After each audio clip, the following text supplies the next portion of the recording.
grupo assim tão, eu diria, grupo de interesse, né? Um grupo de interesse, pessoas interessadas, vieram por causa do interesse. E isso me dá certa liberdade, porque nós estamos no mesmo lugar. Então vamos fazer algo bem diferente nessa tarde, dentro daquilo que nós queremos. Um ditado antigo, mas muito atual: a informação produz a inspiração. Logicamente, a boa informação vai resultar em uma boa inspiração. A má informação vai eclodir, vai resultar em uma má inspiração. Depende da informação que nós recebemos. Se gastarmos muito do nosso tempo vendo televisão, da Globo, as novelas e tudo, estamos recebendo informação. Mas uma má informação, evidentemente nós seremos má inspirados. E a inspiração produz a ação, porque nós somos o que nós pensamos. Quando alguém fala assim, fiz isso sem pensar, isso não é verdade. Isso não existe. Porque nós somos resultado daquilo que pensamos. Penso, logo existo. E é porque muitas vezes está tão internalizada e mecanizada, automatizada, que você não precisa parar para pensar. Vou levantar da cama. Amanhece o dia, você não precisa pensar, vou levantar da cama. O que você faz? Você levanta da cama. Eu vou tomar um café. Algumas coisas são mecânicas, automatizadas, mas você foi ensinado, planejado, está na sua mente. Então ninguém faz nada sem pensar. Nós fazemos algumas coisas automaticamente. Então a má inspiração, a má informação produz uma má inspiração. Agora, por outro lado, se você tem uma avalanche de boa inspiração, de boa informação, num ambiente excelente, vai resultar, com certeza, em boa inspiração. Inspiração que vai produzir resultados agradáveis, que resultam em bênçãos. Então, nesta tarde, hoje de manhã e nesta tarde, e eu espero que também hoje à noite, nós sejamos, eu não digo saturados, mas pelo menos com uma boa dose de informação. E nós sabemos que uma imagem vale mais do que 1000 palavras.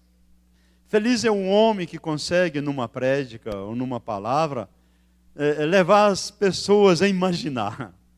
Como diz a respeito de um pregador em inglês, e ele pregava com tal veemência e mais inspiração, que ele contava uma história, e ele estava pregando, e ele falou, e aquele homem cego, sem saber para onde ia, caminhava em direção ao precipício, e seus passos se aproximavam daquele abismo, e ele não sabia para onde estava andando. E lá vai ele, aproximando-se à beira do abismo, e um conde gritou, socorro, salve o homem. Tal era a maneira como aquele homem conduzia a fala dele. Ele fazia as pessoas imaginar, viver. Bem, eu não sou assim, por isso vamos assistir um vídeo agora. Eu espero que esse vídeo nos leve a imaginar. Eu vou precisar fazer uma narraçãozinha nesse vídeo. Ele tem uma legenda em português. Boa legenda. Dá para acompanhar. Mas eu vou tomar a liberdade de ler para vocês, tá bom? Não é subestimando a capacidade dos irmãos de lerem de maneira nenhuma. Ele tem a legenda e tem um áudio. Agora a luz, por favor. Eu gostaria que fosse mais escuro. Antes de soltar, deixa eu só fazer uma... como é que chama? É uma apresentação. Esta é uma história verdadeira. Aconteceu na Papua Nova Guiné, com um dos nossos trabalhos, com a nossa co-irmã, chamado Novas Tribos, New Tribes Mission, lá na Papua Nova Guiné. O ator, a pessoa que está interpretando, ele está interpretando a ele mesmo. É um nativo papuense. E os missionários chegam naquela aldeia, ensinam da maneira cronológica, que é o ensino que nós ensinamos. Aprendeu a língua, a cultura, ensino da maneira cronológica.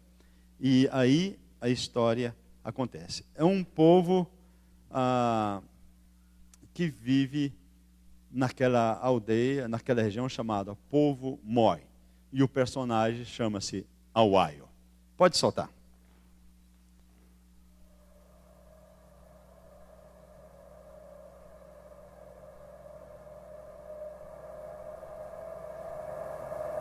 Ni mname ni mãe o eni como moi bore eni outro moi bore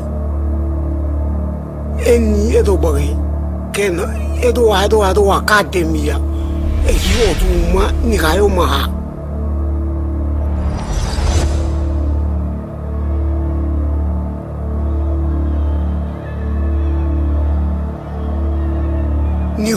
ni Awaio.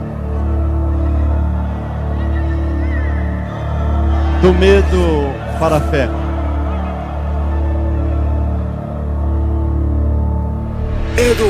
Nós sempre vivemos com medo dos espíritos.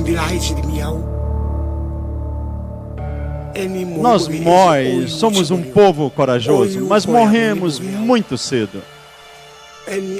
Os espíritos nos devoram. Eles controlam tudo, o que comemos, onde caçamos, onde construímos nossas casas. Os espíritos nos observam. Escutamos os espíritos no vento. Eles controlam a noite. Eles enviam lacraias como flechas para picar e matar. Eles nos obrigam a matar.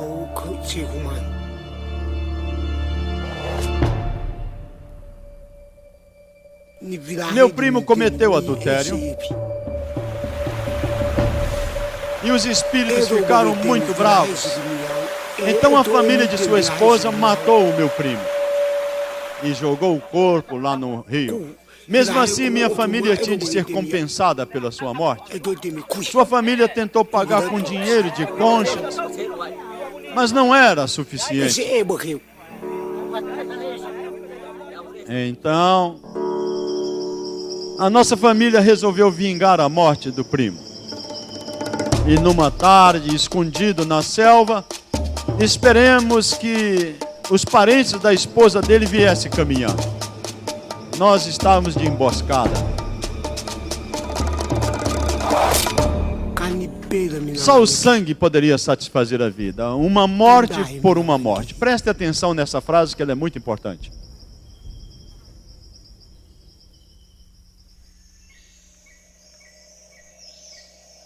As montanhas de Papua Nova Guiné são muito interessantes. É assim que nós, o povo Moi, vivemos.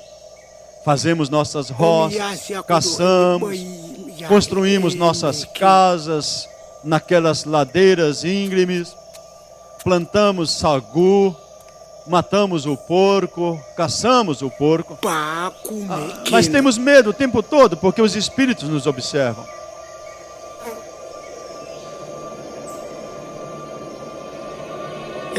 E um dia, um barulho no vento me aterrorizou.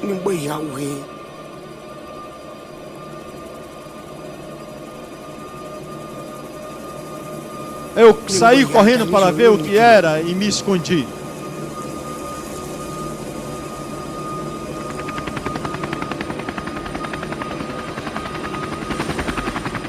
Eu pensei, quem são estes estranhos? Homens como eu ou espíritos para nos comer?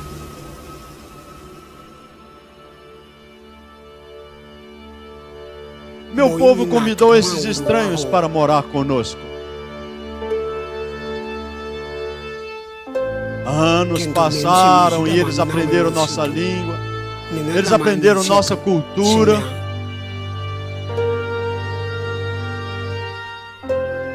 Mesmo assim eu me perguntava, eles são homens ou espíritos?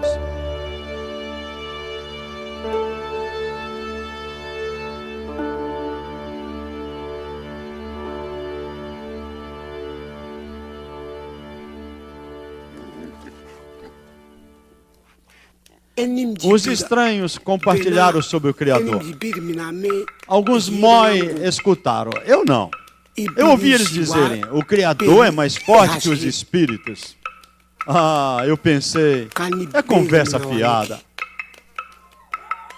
Quando alguns moi ouviram sobre o Criador, seus corações ficaram diferentes.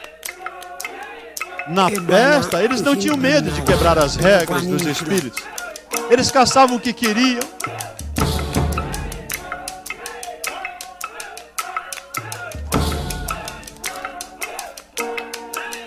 Eles não tinham medo de comer comida proibida. Eu disse para eles, vocês vão morrer por causa disso.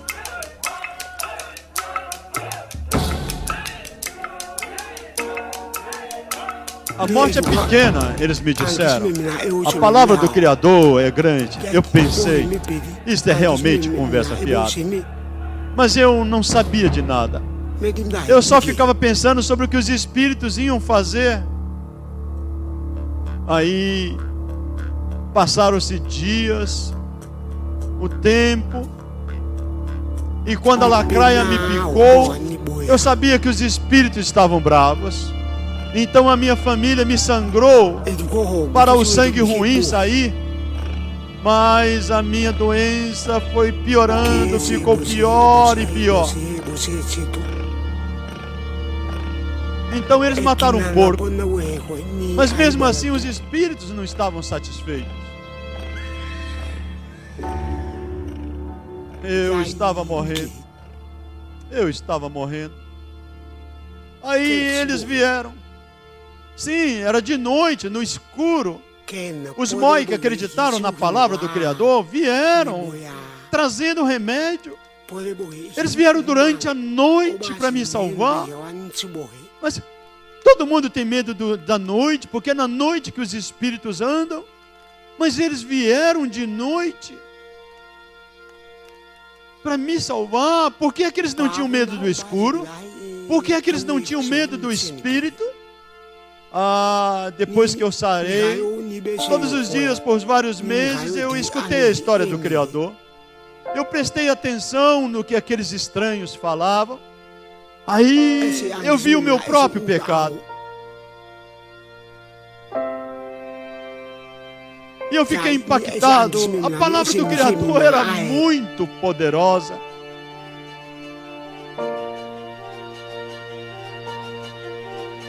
E bem devagar, a verdade começou a nascer no meu coração, até que eles chegaram no dia da crucificação de Jesus, e alguém representou a Jesus, e quando eu olhava para aquele homem crucificado, a minha vida passou na minha mente, toda a minha história passou na minha mente. Eu lembrei do meu passado, eu lembrei da morte do meu primo, eu lembrei quando a lacraia me picou, eu lembrei quando nós discutimos, quando matamos parentes do meu cunhado, e eu ficava olhando para aquele homem crucificado. Aí eu vi o sangue. Sim, quando eu vi o sangue, eu entendi a história.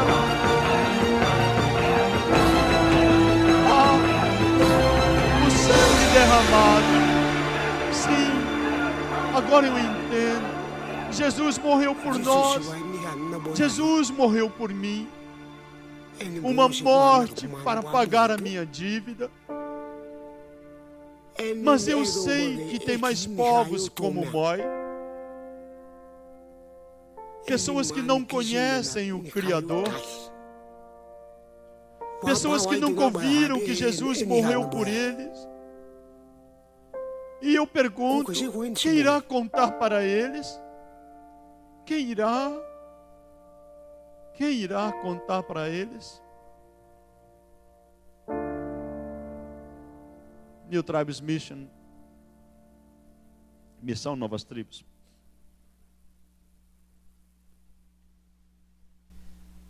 Impacta, não impacta? Mexe com a gente. E essa história está se repetindo em todos os lugares. Mas nós precisamos fazer algo para alcançar esses lugares. O Aio pergunta: eu sei que tem muitos povos, como os Moi, e quem vai contar para eles? Sabe quem é que pode contar para eles? Nós. Alguém do nosso meio. Alguém que será preparado, capacitado. Aqueles 2 missionários, eu estive com o mais magrinho deles no ano passado. Nós tivemos uma reunião em janeiro do ano passado. Nós conversamos um pouco. Lá na Papua Nova Guiné, são montanhas. São montanhas, como Timor-Leste. Estive em Timor-Leste esse ano. E então eles usam muito helicópteros. Uma missão na Suécia, ela subsidia os voos de helicóptero. O missionário paga uma pequena parte e aquela missão cobre o restante, mas os helicópteros são usados na região. E aquele pessoal ficou ali, aprendeu a língua daquele povo, como nós fazemos, e ensinou dentro do cronológico. E a obra que os irmãos viram, o resultado é isto que os irmãos viram. Eu tenho mais alguns outros para passar ali, mas a gente vai passando devagarzinho a esse respeito. Nós temos um treinamento para pessoas que querem trabalhar com povos assim. Nós chamamos povos transculturais. É um treinamento dividido em 2 etapas. O primeiro é um curso bíblico, teológico, porque quando você chega no meio de um povo deste, eles não têm pano nenhum do cristianismo. Absolutamente nada.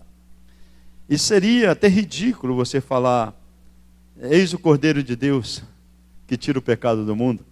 Porque eles não sabem nem um cordeiro, quem é o cordeiro, nunca viram um cordeiro, não sabem quem é Jesus, não sabem o que é tirar pecado do mundo. E eles precisam escutar o Evangelho não o Evangelho, sim o Evangelho, mas começar desde a criação do mundo, que a gente fala cronologicamente. A gente ensina fatos, pegamos fatos, desses fatos tiramos lições bíblicas, e essas lições, partindo do concreto para o abstrato, vão ensinando o princípio para eles, e a lição termina no dia da crucificação de Jesus. Depois da crucificação, a ressurreição. Eu tenho outro vídeo aí, lindo, lindo, não tão impactante como esse, no sentido de mexer assim, mas impacta com a cabeça, chamado O Nascimento da Igreja Ciar. Depois a gente pode passar esse também. Ele mexe com a gente, mas ele vai nesta direção passo a passo, pegando toda esta história até chegar na ressurreição do nosso Senhor Jesus. E normalmente, aonde é ensinado, quando esse pessoal vê, eles começam a crer. E alguns falam: era esse Jesus que nós estávamos esperando. Era este Jesus. E em muitos lugares a igreja está sendo estabelecida. Nós louvamos a Deus porque realmente a obra do Senhor está caminhando. Não está caminhando mais, nem rápido, porque não há mais obreiros. Não há obreiros. Nós precisamos de obreiros. Homens e mulheres. Só no Brasil, na última estatística que nós fizemos, nós precisamos de 500 novos missionários. Só para o Brasil. Porque no Brasil são 111 tribos que não têm missionários. 111. É um grupo muito grande. 111 missionários. E de onde sairão esses missionários? De onde sairá o sustento? De onde sairá o que é suficiente para tê-los, para poder dar a eles a mensagem do Senhor? Vocês estão me entendendo?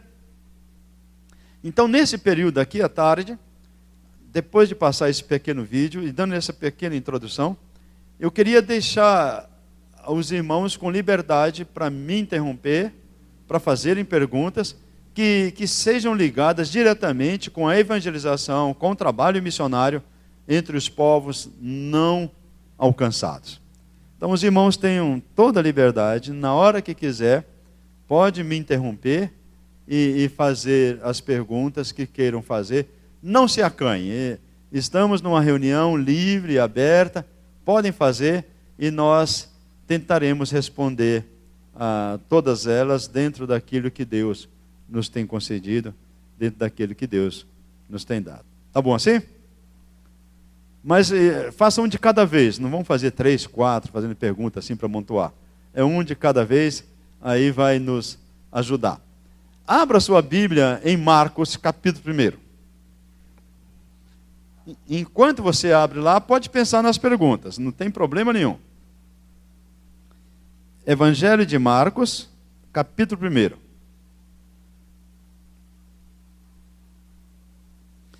Olha o versículo 16 e 17. Aliás, 16, 17 e 18.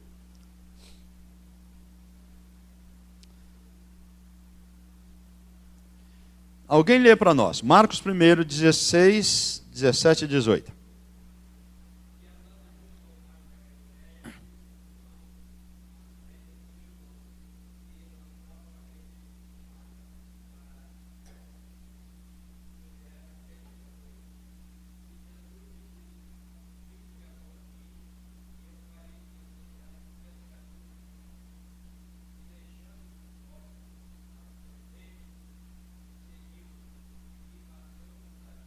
Tá bom, irmão, até aí.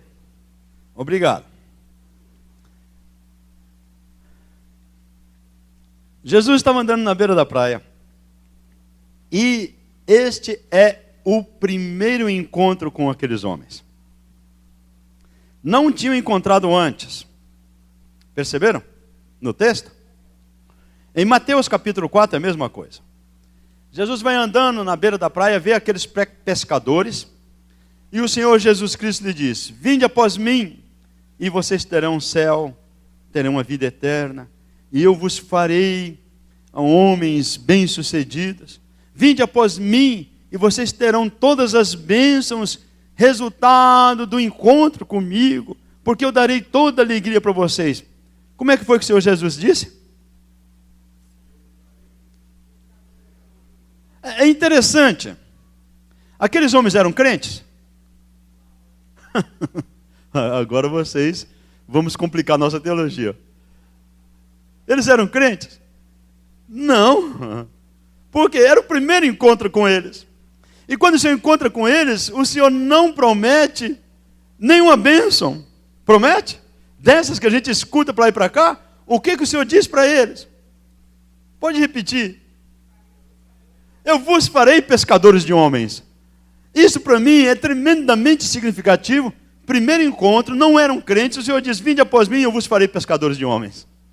É o inverso do nosso ensino. Quando a gente encontra com uma pessoa, a gente fala: olha, vinde até Jesus, e aí você vai ter isso, você vai ter aquilo, você vai ter aquilo tudo. E nunca fala da responsabilidade da igreja. Nunca fala da razão de ser, de estarmos aqui, nesse lugar, na terra.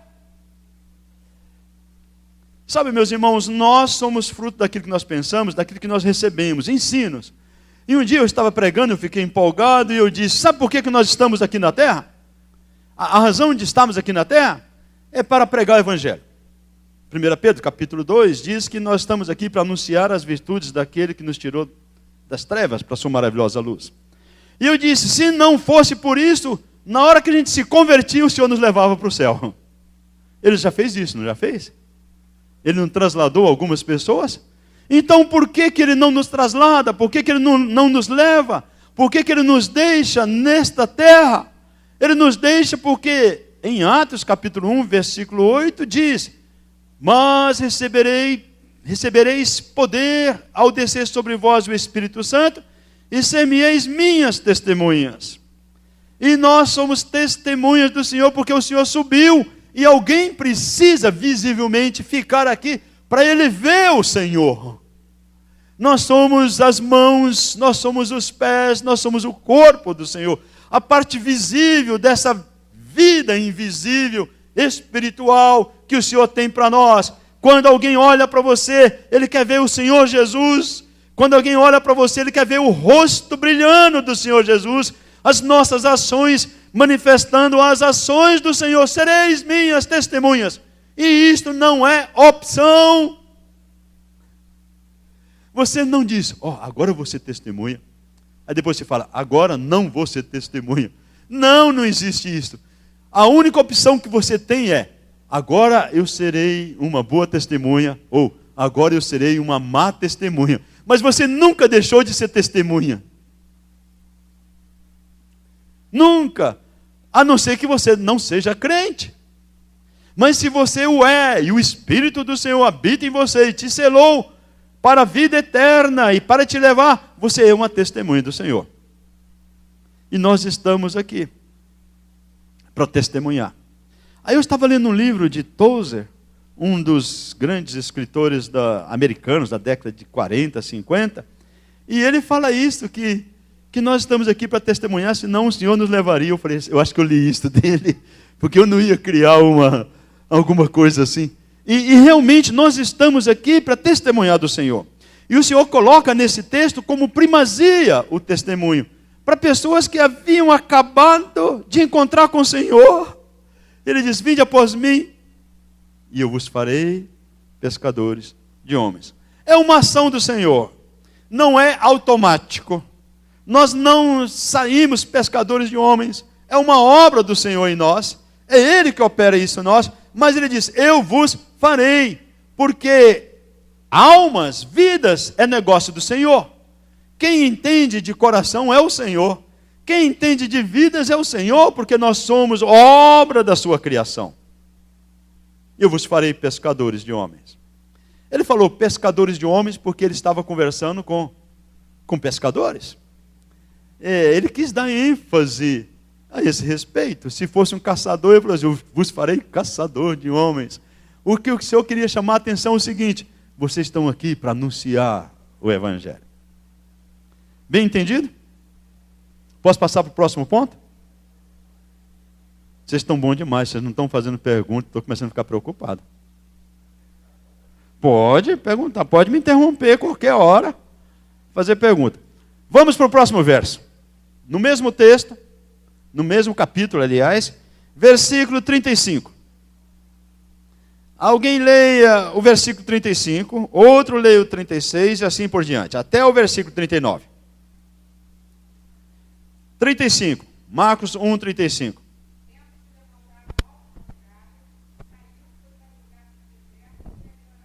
Que coisa linda, o Senhor Jesus, né? Ele foi para um lugar deserto ali e orava. E nós não somos o Senhor Jesus, a gente não vai orar, né? Aí que desafio para nós. Versículo 36.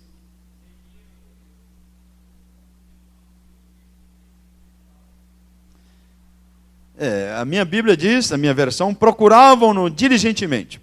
Tudo bem, versículo 37.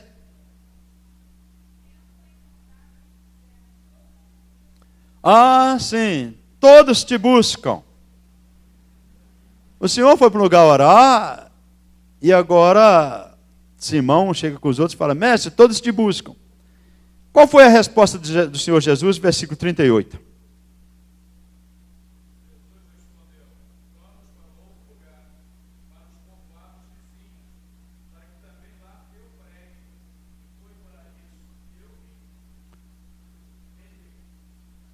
Vamos parar aí nesse versículo e vamos fazer uma pequena análise? Vamos fazer uma exegese. Não vamos para o grego, vamos só mesmo olhar para a gente aqui. Simão chega e fala, todos te buscam. Qual seria a resposta de Jesus que nós achamos que ele deveria dar? Eu estou aqui, puxa, eles me buscam. Então vamos lá para eles. Não seria? Multidão enorme. Senhor, onde estava o Senhor? Orando. Por que o Senhor está orando? Todos te buscam. vem aqui. Senhor, vem aqui. Mancos, aleijados, cegos, enfermos, corações dilacerados, sofredores. Mestre, todos te buscam. Aí a resposta do Senhor. Vamos dividir a resposta do Senhor em 3 partes. A primeira parte do versículo diz claramente, no versículo 38. Vamos, aonde? A povoações vizinhas. Vamos a outros lugares. A povoações vizinhas. Mas, mestre, todos estão te buscando aqui, por que o senhor vai lá?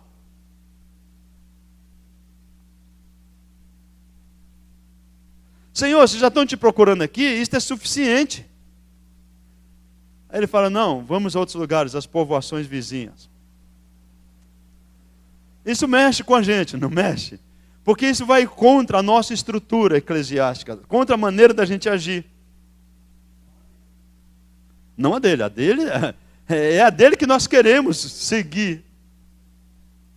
E Pedro repreende severamente ao Senhor, mestre, todos te buscam. Quando alguns de nós saímos para o campo, as pessoas falam assim para mim, falaram não só várias vezes, mas irmão Eduardo, por que o senhor vai para lá? Por que você não fica aqui? Aqui tem tanto trabalho para ser feito, as pessoas te buscam. Aí você vai poder falar, por que o senhor vai para lá? Não é uma repetição da história? E aí o Senhor Jesus Cristo disse, vamos às povoações vizinhas. Aí o que eu tenho que responder? Vamos aos lugares, aos outros lugares. E ali quando ele fala, vamos às povoações vizinhas, ele está dizendo, aos lugares onde não me viram, onde não me escutaram, onde não falei, não tem alguma coisa a ver com o que eu falei hoje de manhã? Aí ele fala, vamos àqueles lugares. Para quê? Como é que dá a sequência aí? Ali, a fim de que eu pregue também ali. Deu para perceber? Ah, não, isso daí é a terceira parte do esboço, né, Sônia? Segura aí. Segura, né? Essa é a última parte. Mas vocês estão entendendo? Estão percebendo? Que não é uma invenção nossa, que é uma sequência do texto, que é uma sequência teológica, que é uma sequência do que o Senhor tem falado, para que eu também pregue ali. Eu preguei aqui, vamos pregar ali. Meu filho mais velho, um dia, a minha esposa chegou para ele e falou assim, ô Eduardinho, lá na Europa tem uma necessidade tão grande de pregar o Evangelho. Aí ele falou assim, ô mãe, a vez deles já passou.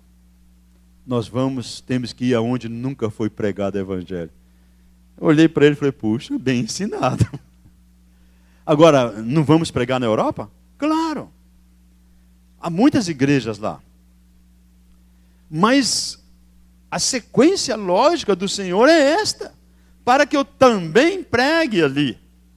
Para que eu também pregue ali. Há uma necessidade que todos vejam. Irmãos, o texto de Atos 1:8 não é primeiro aqui, aí depois na Judéia, e finalmente em Samaria, e se sobrar, até os confins da terra. Não, o texto diz que é tanto como aqui, ali e acolá, simultaneamente.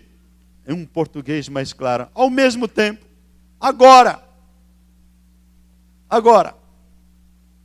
E é preciso que isto seja feito agora. Faz parte da estratégia divina, faz parte da estratégia militar. Nós podemos ver isso nas guerras de Israel com Davi, quando o Senhor tinha um exército muito grande. O Senhor falou várias vezes para Davi, você manda uma parte aqui, manda outra parte ali, manda outra parte acolá, dividiu o exército de Israel. Olha, quando eles ficar mais forte, você vem cá me ajudar, se eu estiver perdendo lá, vocês vão lá me ajudar, mas ao mesmo tempo, em todo lugar, atacando por todos os flancos, para que eu também pregue ali. Agora vem a última parte. Qual é? Foi para isso que eu vim. Veio para quê? Foi para isso que eu vim. Para quê? Sim, para que pregasse a todas as pessoas, a todos os lugares, ao mesmo tempo, que tivessem o privilégio de escutar a mensagem da salvação. Ah, meus queridos irmãos, isto é muito sério e a gente deve levar. Eu não sei em que momento nós erramos na teologia. Quando eu digo no momento, nós, a igreja desde que nasceu.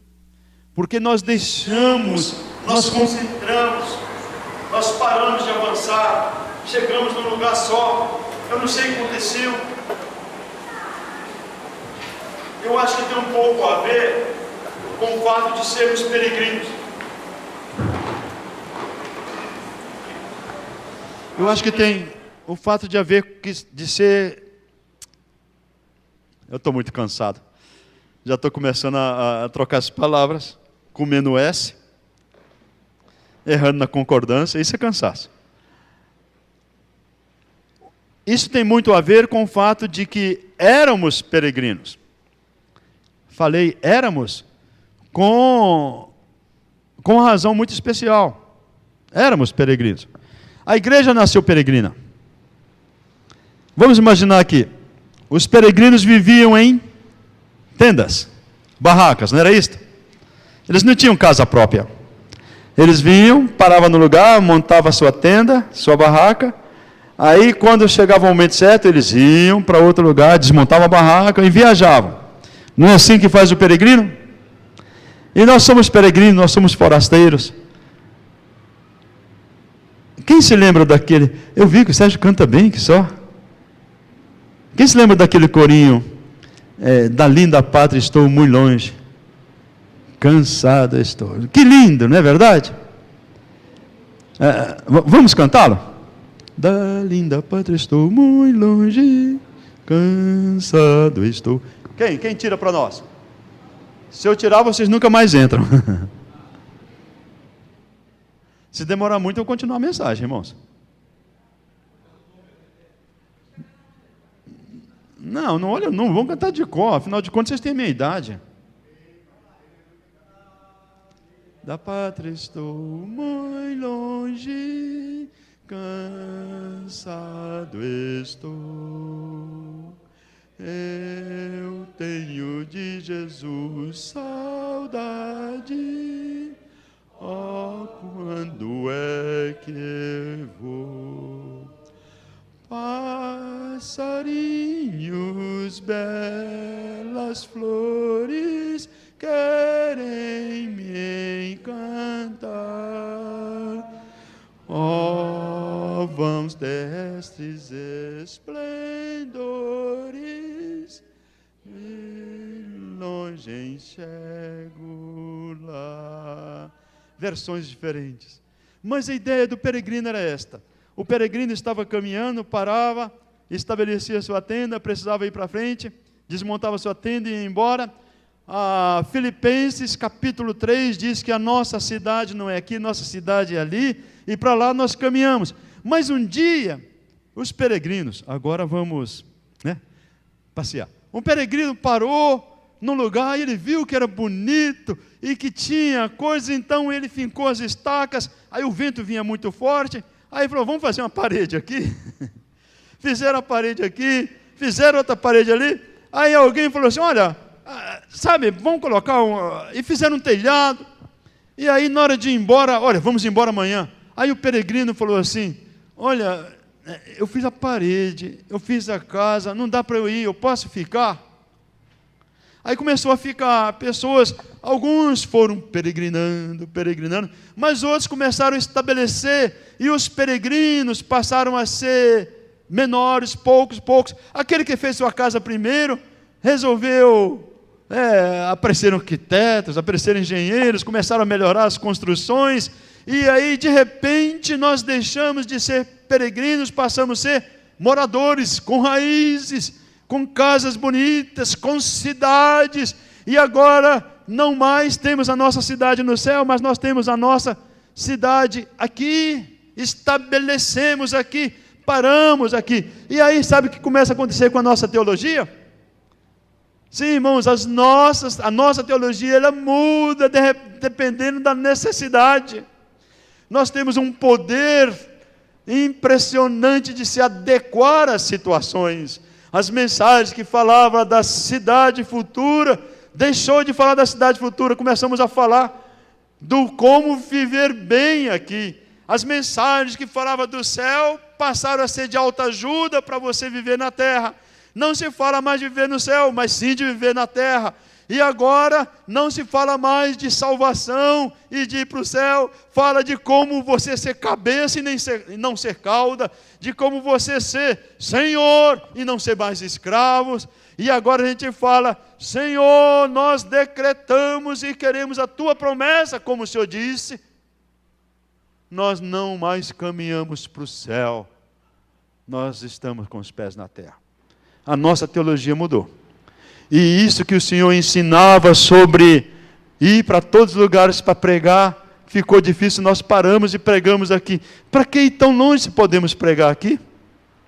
A minha sogra sempre falava: ô Eduardo, não tem uma tribo aqui em São Paulo não? Levar meus netos para longe? Fica aqui. Fica aqui.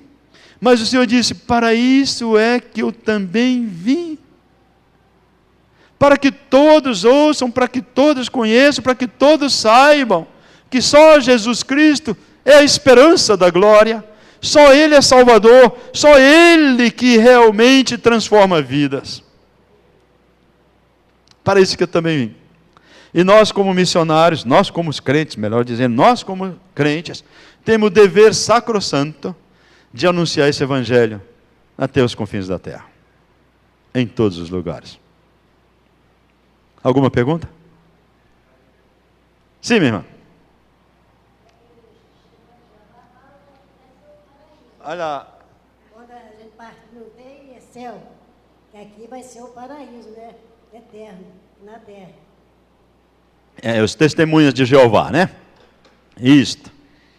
Há muitas teorias aí, irmã. Para resolver isso daí, eu vou convidar um teólogo muito experiente para falar com a irmã depois. O irmão César, que está aí na frente, vai explicar. O irmão César, irmão Carlos, vai explicar sobre isso para a senhora depois, tá?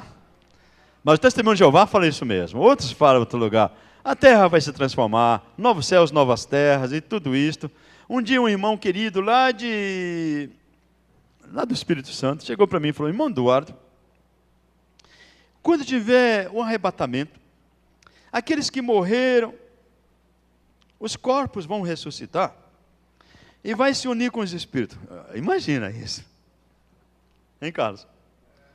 Aqueles que foram cremados, por exemplo, como é? Os corpos vão se transformar e vai se unir com o espírito. Em que lugar do céu vai se reunir e depois estarão lá na glória? E o que o irmão acha? Ele perguntou para mim. Aí eu falei para ele assim: como é que o irmão pensa? Ah, irmão, eu penso assim, assim. Eu falei: que Deus te abençoe, viu, irmão? Aí ele falou assim: mas irmão Eduardo, como é que o senhor pensa sobre isso? Eu falei: eu não penso. Eu não penso, sabe por que eu não penso? Porque eles vão morar no céu. Independente de conjecturas, eles crerem em Jesus, vão para o céu. Eu estou pensando naqueles que estão indo para o inferno. Eu estou preocupado com quem está indo para o inferno, porque esses precisam ouvir a mensagem de salvação, esses precisam ouvir de Cristo para ir para o céu. Eu vou me preocupar com quem está indo para o céu, irmão? Não vou. Eu vou me preocupar com quem está indo para o inferno. E Jesus Cristo disse: ide pregar o evangelho a toda criatura. Aí eu cumprimentei e saí. Nunca mais ele me cumprimentou. Nunca mais. É pena. Ele é um bom teólogo. Do nosso meio. Das casas de oração. É um bom teólogo. Hã? Um bom teólogo que fez uma pergunta dessa. Não, irmão, sabe o que é? Tem alguém que estão querendo descobrir o sexo dos anjos, querendo rachar cabelinho, e fica pensando nessas coisas, e que não dá para gastar tempo nisso, sabe? É falta de evangelizar. Falta de pregar o evangelho.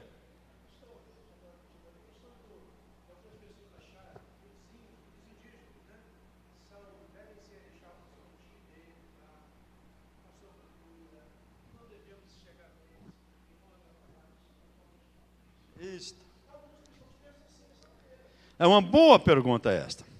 Boa pergunta. Vocês escutaram a pergunta, Sérgio? Um dia eu estava na aldeia com os índios Zoé.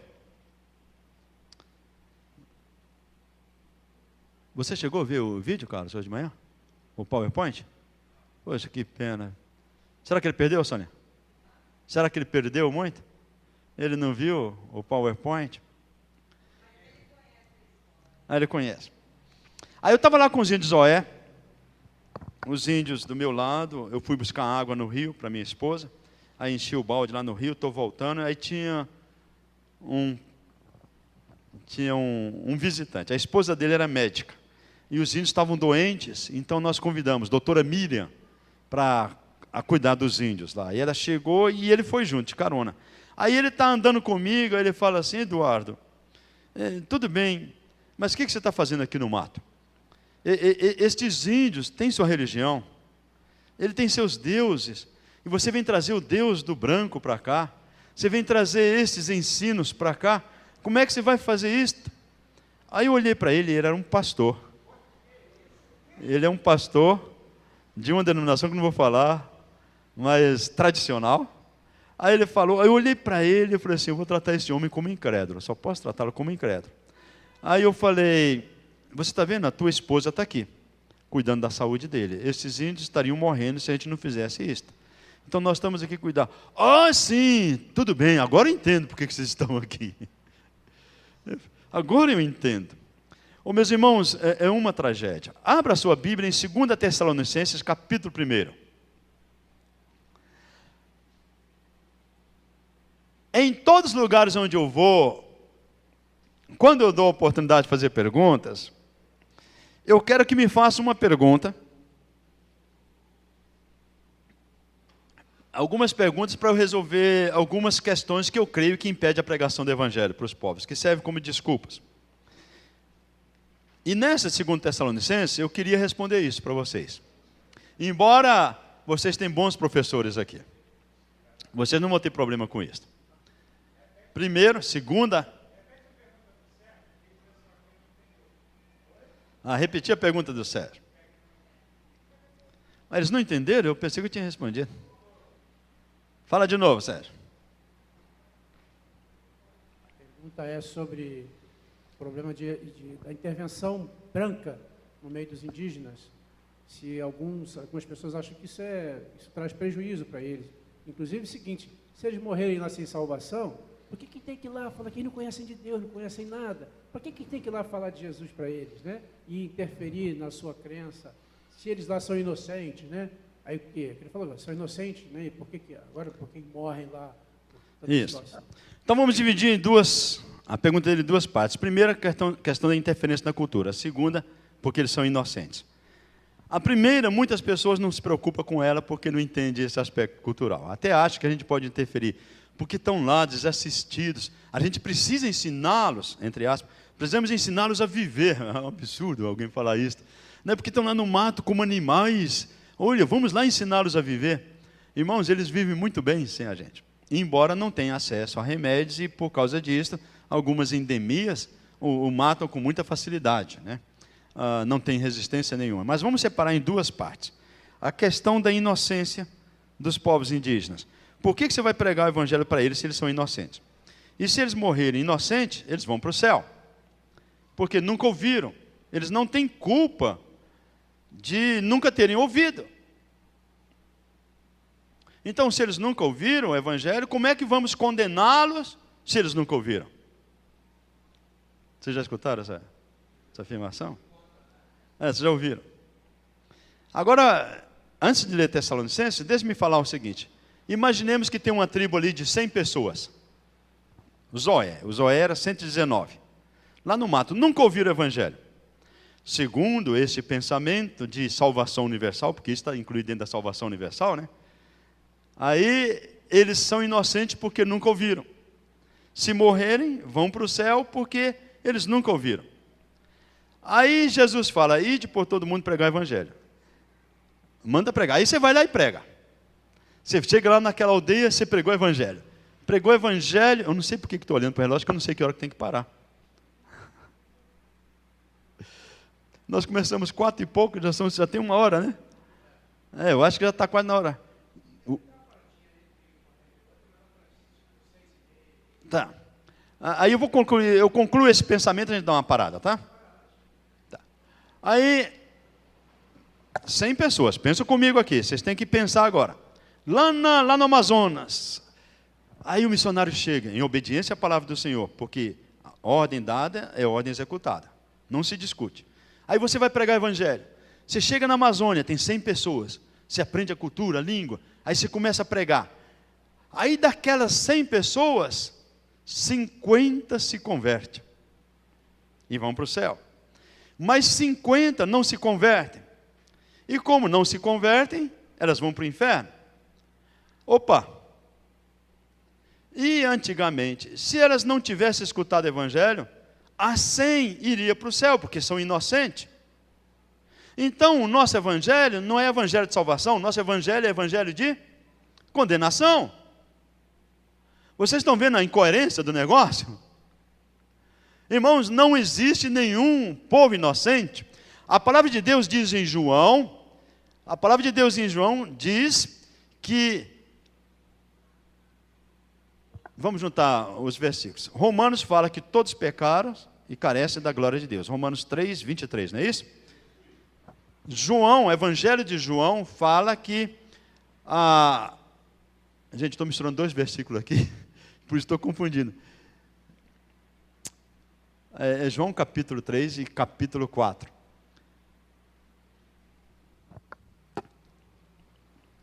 Não, eu já estou em 2 Tessalonicenses, vamos para 2 Tessalonicenses. Mas a ideia de João é o seguinte, o que o Senhor diz, que a pessoa está perdida, eles estão perdidos, e que é só conhecendo a Jesus que os fará mudar de rumo.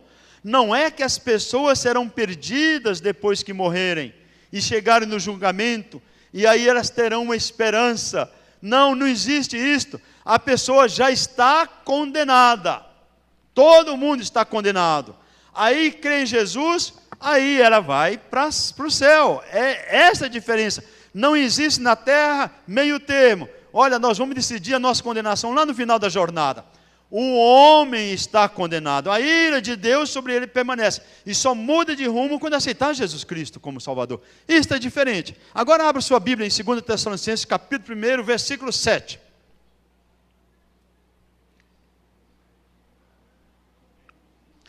No versículo 7, eu quero destacar a última frase. Bem, vou ler o versículo todo. E a vós, outros que sois atribulados, alívio juntamente conosco, quando do céu se manifestar o Senhor Jesus com os anjos do seu poder. Então a frase que eu quero destacar aqui é esta: o Senhor vai se manifestar um dia. Nós cremos nisso? Amém, nós cremos. O Senhor vai se manifestar um dia. Versículo 8, como é que ele vai se manifestar? É assustador, né, meu irmão? Em chama de fogo. E qual a próxima frase? Tomando vingança. Já viram isto? Já ouviram falar? Que o Senhor vai tomar vingança um dia? Tomando vingança contra os que? Isto e? Exatamente. São 2 grupos de pessoas. Ele vai tomar vingança. Agora, irmãos, aqui, você toma vingança de quê? Por quê? A vingança vem por quê? Não. Isto. A vingança acontece porque algo grave foi feito. Aí você vai retribuir. A vingança é uma retribuição a uma ofensa, a algo grave, não é isto? Qual é o algo grave? Por que o Senhor vai tomar vingança? Não é porque ele não conhece. Ele vai tomar vingança porque o pessoal... Aí vem na frente, o que você está falando vem na frente já, mas vai... Outra pergunta. O Senhor vai tomar vingança de 2 grupos de pessoas. Por quê? Vamos lá, o final do versículo. Em primeiro lugar, porque não conhece a Deus e porque não obedece ao Evangelho. Por que o Senhor vai tomar vingança? Ele estava certo quando ele afirmou. Eu só vou inverter aqui. Em primeiro lugar, aqueles que não obedecem ao Evangelho. Quem são os que não obedecem ao Evangelho?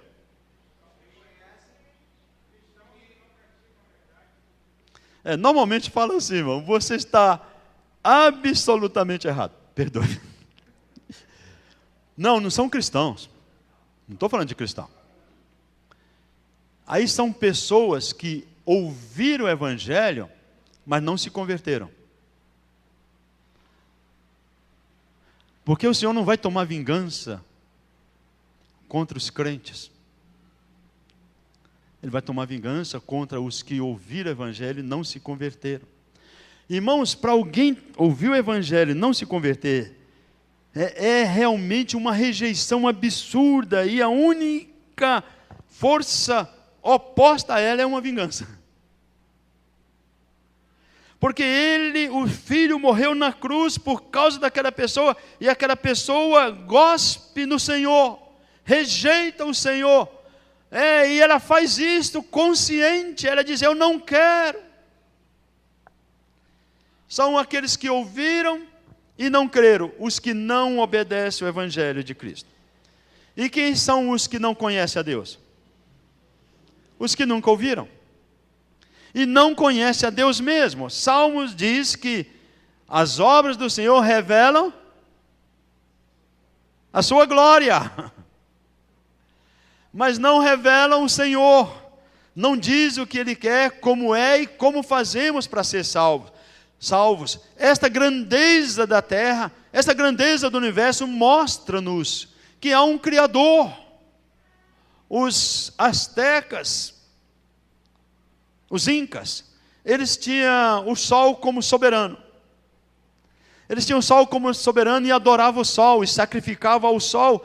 De repente eles estavam lá para fazer a adoração do sol e vem uma nuvem e encobre o sol. Aí alguém deles disse, como é que ele pode ser o Deus se uma nuvem o encobre? Se o esconde, e se ele passa dias sem se manifestar, porque uma nuvem cobriu? E como é que ele pode ser Deus se ele dorme e se ele amanhece? E ele fazia esses questionamentos a respeito da grandeza daquele Deus, daquela adoração, que não conhecem a Deus. E meus irmãos, o final do verso, o próximo verso, ele nos assusta. Se nós lemos como devemos ler. Leia para nós o próximo verso.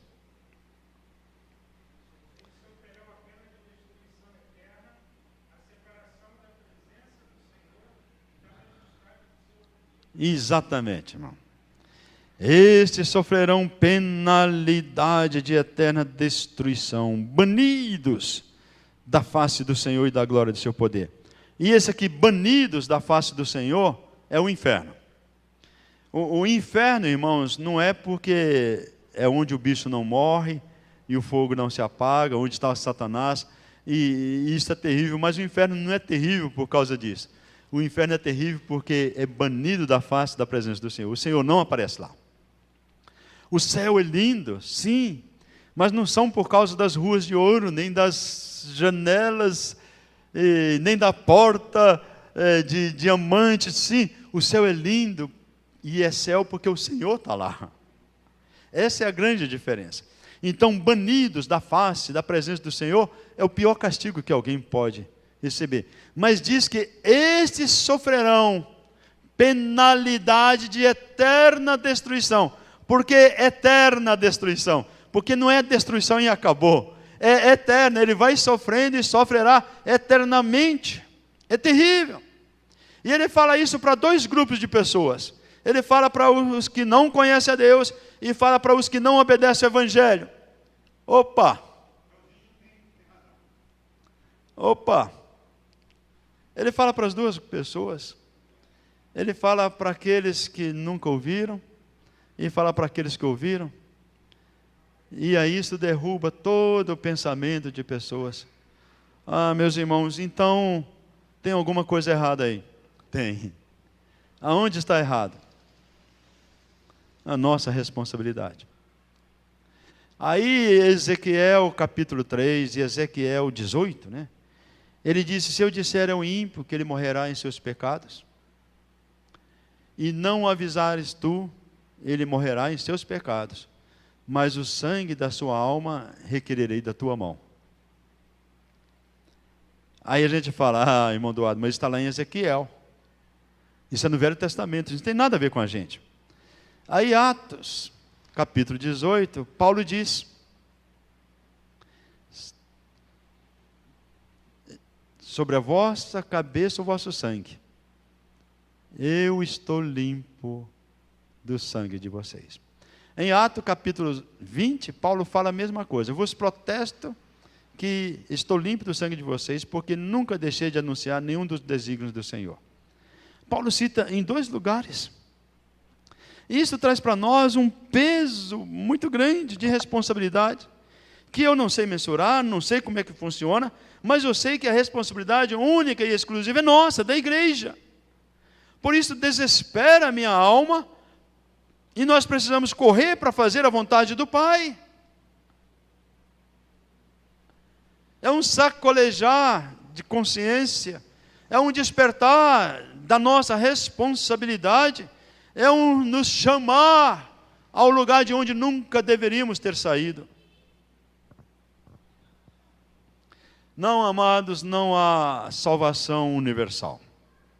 Por que não há salvação universal? Alguém cita de cor, Romanos capítulo 10, versículo 13. 10, 13. Porque todo aquele que invocar isto. Vamos repetir junto? Olha só.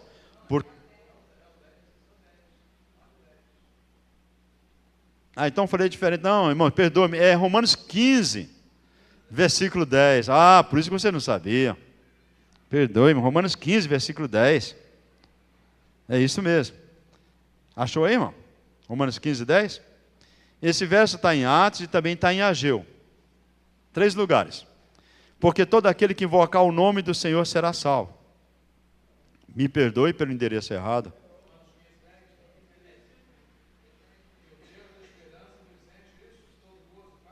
Não. É 10 mesmo. É 10, 13. Agora vocês me conduziram. Romanos 10, 13, 14, 15, 16 e 17. 17 fala. 10, 13. Carlão. Então, como é que está em versículo?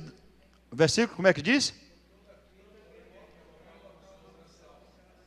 Então pensa aqui comigo. Quem é que será salvo? Todo.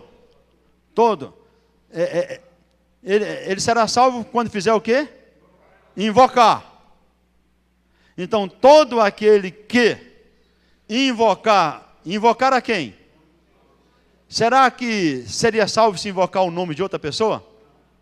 É invocar o nome do Senhor. Então ele diz, todo aquele que invocar o nome do Senhor será salvo. Nesta afirmação, ele exclui aqueles que nunca ouviram. Sim, da mesma forma, porque só será salvo aquele que invocar. Então aqueles que nunca ouviram, se não invocar, ele não será salvo. Não diz, olha, aqueles que nunca ouviram, vai ter uma parcela para eles. Não, é até um adendo aí, né? Mas ele diz, todo aquele que invocar o nome do Senhor será salvo. E aí dá sequência, como pois invocarão em quem não creram, como crerão de quem não ouviram, como ouvirão se não há quem pregue. E aí vai a sequência. Mas, irmãos, é muito claro quando diz que só será salvo quem invocar o nome do Senhor. Exatamente. Alguém tem que falar para ele precisa conhecer.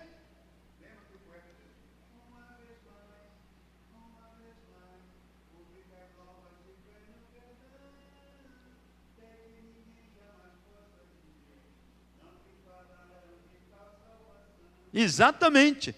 Não há salvação fora de Cristo, irmãos. Não há salvação pela ignorância. Não há salvação universal. É hora de descansar.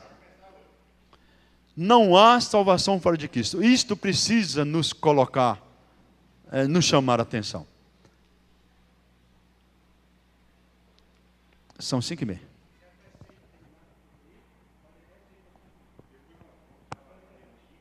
Então vamos. Tá. O nosso...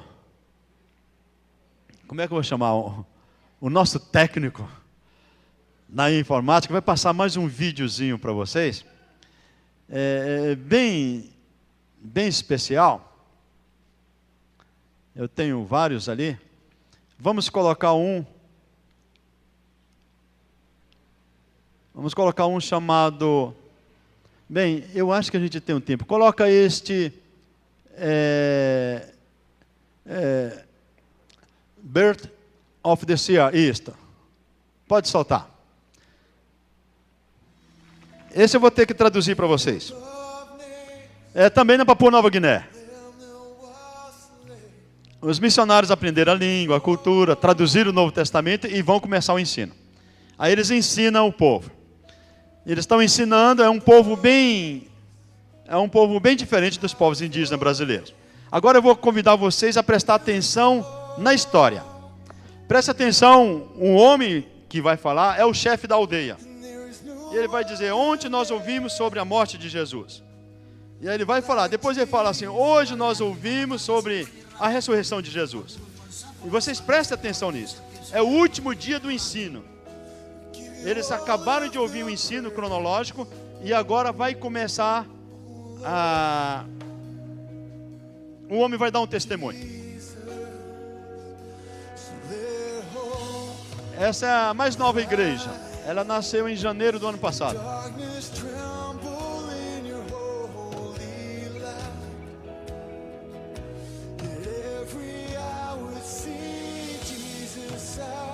Estão vendo as figuras do cronológico lá em cima? Todas as figuras do ensino. Esse é o chefe. Ele diz, eu tenho algo para falar. Pode aumentar um pouquinho. A respeito da história que começou lá no começo. E que eles têm ensinado para nós. A maneira, é sobre a morte e a ressurreição de Jesus que nós temos ouvido. Essas três coisas, essas três grandes coisas, é que eu sou um pecador e que é uma punição esperando por mim. Eu não tenho ouvido essa história antes. Eu sou o chefe e agora eu estou começando eu nunca conheci essa história antes. E agora eu sei que eu tenho pecado e que é uma punição esperando por mim. Isso é realmente grande. A primeira coisa, há uma punição esperando por mim. A segunda, eles me falaram que eu preciso crer. Deus tem me dito que eu preciso crer. Este é o segundo ponto. Em quem é que eu preciso crer? É no Salvador, que é o Deus da salvação. Eles começaram essa história da salvação lá no começo. E normalmente a gente faz lá em Gênesis. É que eu tenho pecado e que agora há uma punição esperando por mim. Que eu serei salvo quando eu crer no Salvador. Deus tem planejado isso para mim. Isso é realmente grande. É a história de Deus que começou lá no começo. E o que eu tenho pensado a respeito dessas três coisas para a minha vida. Essas três coisas me têm consumido a minha vida. E eu tenho pensado muito a respeito delas. E ontem, quando ouvimos a respeito da morte de Jesus, e que a morte não pôde retê-lo, o Filho de Deus, ele foi odiado, ele foi cuspido. Irmãos, prestem bem atenção na veemência deste homem que está escutando o Evangelho. Ele falou assim, ontem, quando nós ouvimos sobre a morte de Jesus.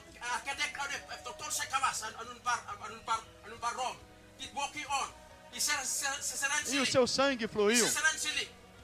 E ontem, quando nós ouvimos a respeito do prego, cravando ele na cruz, e nós podíamos ouvir a respeito dos pregos, o que é que você pensa a respeito disso? Eu estou convencido que isso é por mim, que é a minha punição. Jesus tomou isso por mim. Isso é grande. Essa é grande coisa para mim, para a minha vida. E nós temos ouvido a verdade, a sua história, e eu não quero ouvir nada mais, nenhuma outra. Eu não quero ouvir nenhuma da coisa. Isso pode trazer confusão. A palavra de Deus tem me dito que a salvação não vem pelas obras, ou nem por seguir a lei, e nem porque se eu sou uma boa pessoa. A palavra de Deus diz que eu preciso crer, preciso ouvir. E agora eu creio para a minha vida. Isto é grande, isto é realmente grande. E hoje nós temos ouvido a respeito da ressurreição do Filho de Deus.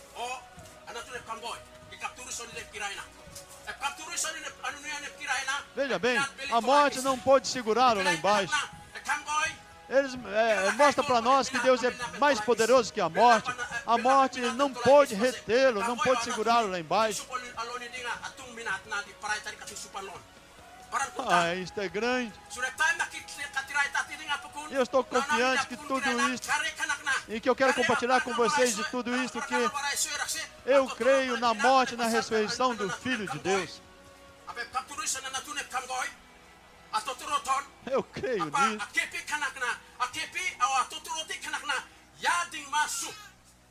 Eu creio que Ele me pôs no seu plano, no plano feito para mim.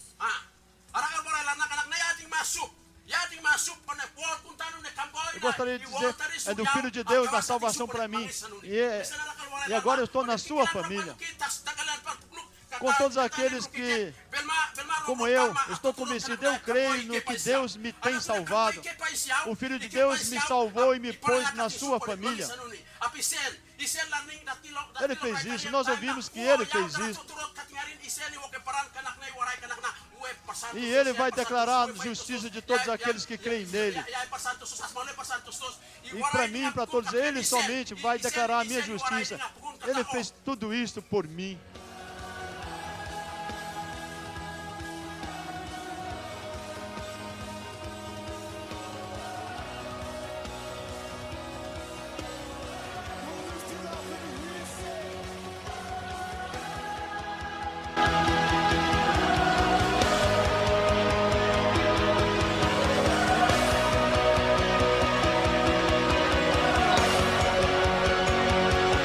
Sentados naquele lugar, debaixo do sol, da chuva, eles ouviam a palavra, bem explicada, cronologicamente, ilustrada, fazendo representações. O sacrifício de Isaac.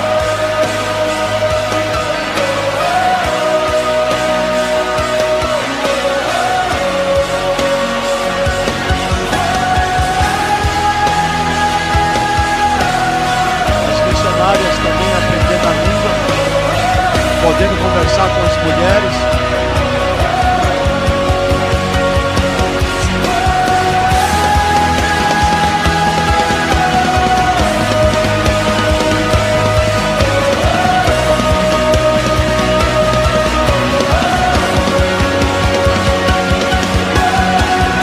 A justiça própria é como a cadeira sem pé. As obras.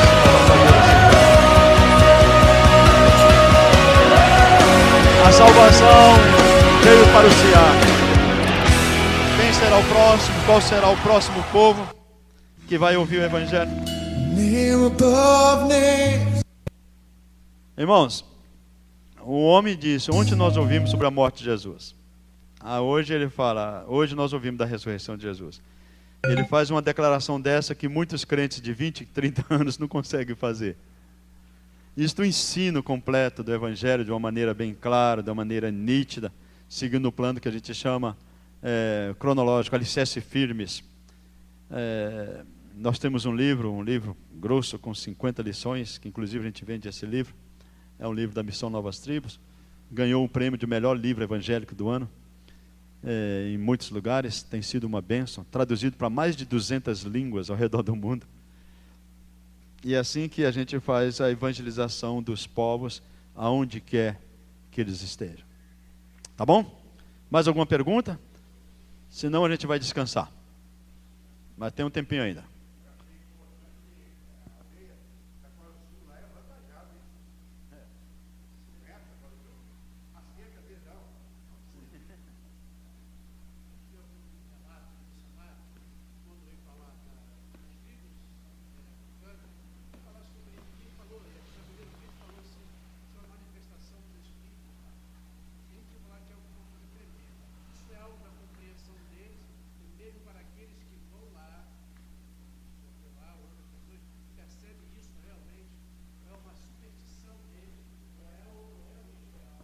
Não.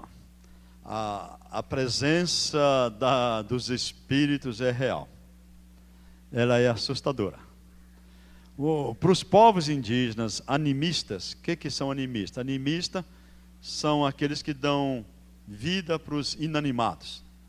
Cai uma árvore, a gente via muito isso, caiu uma árvore lá, aí ele fala, ó, caiu uma árvore, a gente fala, vamos lá? Não, foi o espírito que derrubou. Eles não separam entre o espiritual e o natural. Para ele tudo é espiritual, tudo tem uma explicação espiritual. E nisto está a questão dos espíritos, ela é muito forte mesmo. E trabalhar com essa questão a gente precisa realmente de um bom treinamento. Há um videozinho nosso chamado de um povo na Tailândia, na Indonésia. Esse missionário que trabalhou com esse povo vem para o Brasil agora em outubro. Nós vamos conversar com ele. E essa questão era muito forte. Então, a única maneira de vencer esta questão era ensinar a palavra de Deus. E irmãos, é forte mesmo. Nós sabemos disto. E pode nos assustar. Mas confiados na palavra de Deus, a gente passa por tudo isso. A opressão espiritual nas tribos é tremenda. Os Yanomamis, inclusive, eles não têm a fitoterapia, ou o tratamento pelas plantas, de maneira nenhuma, eles não têm. Porque para eles tudo é espiritual. A malária foi um feitiço que alguém colocou no outro. A leishmaniose foi um feitiço daquele feiticeiro que é muito forte. Então eles são muito assim. E é demoníaco, é terrível. Um dos nossos missionários, um dos pastores está na glória agora, chamado Gerson Rocha, era um pastor muito especial. Ele foi visitar os Yanomamis. Ele escreveu um livro, vários livros, e ele chegou nos Yanomamis de aviãozinho. O avião pousou, de asa de socorro. O avião pousou, ele desceu, os Yanomamis cercaram, com os missionários também, e ele começou a ver os índios bem ao natural, muito simples, e falando, e sujos, e conversando na sua cultura. E o Gerson Rocha, pastor da primeira igreja batista bíblica de Vitória da Conquista, uma igreja enorme, há muitos anos, um homem chamado Senhor Missões, ele era apaixonado por missões. Aí o aviãozinho despediu todo mundo, o aviãozinho pegou a pista, subiu, foi embora. Gerson Rocha não aguentou e pediu para o avião voltar. Aí falaram, não pode voltar, porque senão ele não consegue chegar em Boa Vista a tempo. Aquela noite foi terrível para o Gerson Rocha. Aí no outro dia o aviãozinho vai lá e leva aquele irmão para a cidade. Depois que ele saiu, ele escreveu um folheto intitulado Os Valentes de Deus. E ele chama os missionários que trabalham com os povos indígenas de Os Valentes de Deus. Por causa, Sérgio, dessa opressão espiritual. E ela realmente acontece. Agora a gente não fica expulsando o demônio aqui e acolá, porque esse não é o caminho. Nós somente pregamos o Evangelho, ensinamos biblicamente e as coisas vão acontecendo. Tivemos uma experiência muito grande entre os Wanyapi. Tem um outro vídeo aí que eu podia passar. E o índio, ele aparece com um espelho aqui no peito. E aquele espelho era para... O pajé disse que um demônio ia entrar nele. E ele colocou o espelho para repelir a entrada do demônio. Aí o nosso missionário foi e conversou com ele, mostrou o que está escrito em Romanos, e aí ele foi e tirou o espelho. Falou, não, o Senhor me guarda. Isso é muito forte mesmo. A gente tem uma experiência de arrepiar por aí.